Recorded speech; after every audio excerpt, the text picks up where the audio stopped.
എല്ലാവർക്കും നമസ്കാരം. ഞാനിന്നിവിടെ ഉണ്ടാക്കാൻ പോകുന്നത് ഒരു സ്പെഷ്യൽ വിഭവമാണ്. നമ്മൾ കടകളിൽ നിന്നൊക്കെ കിട്ടുന്ന ഇതുപോലെ തൊലി കളഞ്ഞ കപ്പലണ്ടിയില്ലേ 10 രൂപയ്ക്ക് കിട്ടുന്നത്, അതുകൊണ്ട് നല്ലൊരു ഉഗ്രൻ വിഭവം ഞാനിവിടെ തയ്യാറാക്കാം. അതിനായി നമുക്ക് ഇതുപോലെ ഒരു 10 രൂപയുടെ പാക്കറ്റിൽ കിട്ടുന്ന കപ്പലണ്ടി എടുത്ത് ഒരു ചട്ടിയിലിട്ട് നമുക്ക് വറുത്തെടുക്കാം. ഒരുപാട് വറുക്കൊന്നും വേണ്ട, അതിനൊരു നേരിയ ബ്രൗൺ നിറമാകുന്നത് വരെ ഒന്ന് ഇളക്കി കൊടുത്താൽ മതി. എന്നിട്ട് നമുക്കത് തണുപ്പിക്കാൻ വയ്ക്കാം. തണുത്തതിന് ശേഷം അതൊരു മിക്സിയുടെ ജാറിലിട്ട് ഒരല്പം തരിതരിപ്പായി ഇതുപോലെ പൊടിച്ചെടുക്കുക. ഒരുപാട് പൊടിഞ്ഞു പോകരുത്, തരിതരിപ്പായിരുന്നാൽ മതി. അതിനുശേഷം നമുക്ക് ഇതേ പാത്രത്തിലേക്ക് തന്നെ നാളികേരം ചുരണ്ടിയത് ഒരു 1/4 ഗ്ലാസ് എടുത്ത് വറുക്കാം. അതിനൊരു പച്ചമണം മാറിയാൽ മതി. പ്രത്യേകിച്ച് നെയ്യോ എണ്ണയോ ഒന്നും ഞാൻ ചേർക്കുന്നില്ല.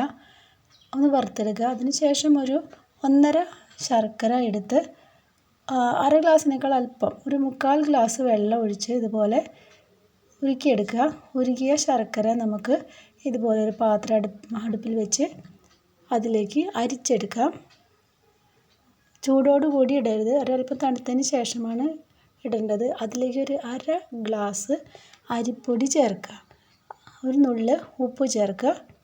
നല്ലതുപോലെ ഒന്ന് കലക്കിയെടുക്കുക. തീ കത്തിക്കരുത്.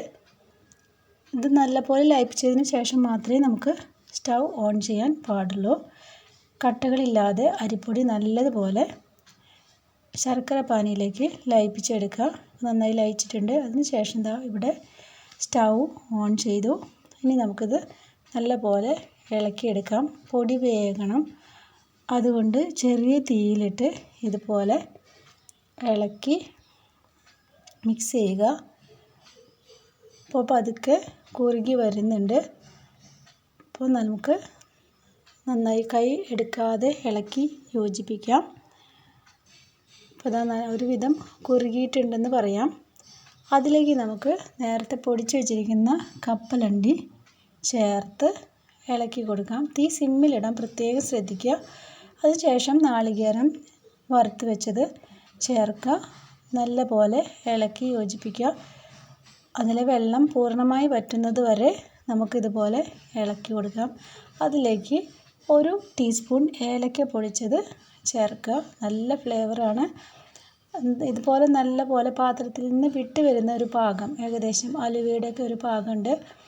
ആ ഒരു പാകത്തിൽ നമുക്ക് എടുത്ത് നേരത്തെ ഒരു പാത്രത്തിൽ ഒരല്പം നെയ്യ് തടവി അതിലേക്ക് ഈ കൂട്ട് മാറ്റാം. ഒന്ന് പരത്തിയെടുക്കുക. നമുക്ക് തണുക്കാൻ വേണ്ടിയാണ് പരത്തിയെടുക്കുന്നത്. ഇത് വേണമെങ്കിൽ ഫ്രിഡ്ജിൽ വെച്ച് തണുപ്പിച്ച് മുറിച്ചെടുത്ത് ഉപയോഗിക്കാം. ഞാനിവിടെ കയ്യിൽ ഓരോ ചെറിയ ബോൾസായി ഉരുട്ടിയെടുത്ത് അതിന് ചെറിയൊരു കുഴിവുണ്ടാക്കി ആ കുഴിവിലേക്ക് ഓരോ കപ്പലണ്ടി പകുതി പൊട്ടിച്ചത് ഇതുപോലെ വെച്ച് കൊടുക്കുക. നല്ല ടേസ്റ്റാണ്. എല്ലാവരും ട്രൈ ചെയ്ത് നോക്കുക. കുട്ടികൾക്കൊക്കെ വളരെ ഇഷ്ടപ്പെടുന്നതാണ്. അപ്പോൾ ഇഷ്ടപ്പെട്ടാൽ ലൈക്ക് ചെയ്യുക, കമൻറ്റ് ചെയ്യുക, ഷെയർ ചെയ്യുക, സബ്സ്ക്രൈബ് ചെയ്യുക. എല്ലാവർക്കും നന്ദി, നമസ്കാരം.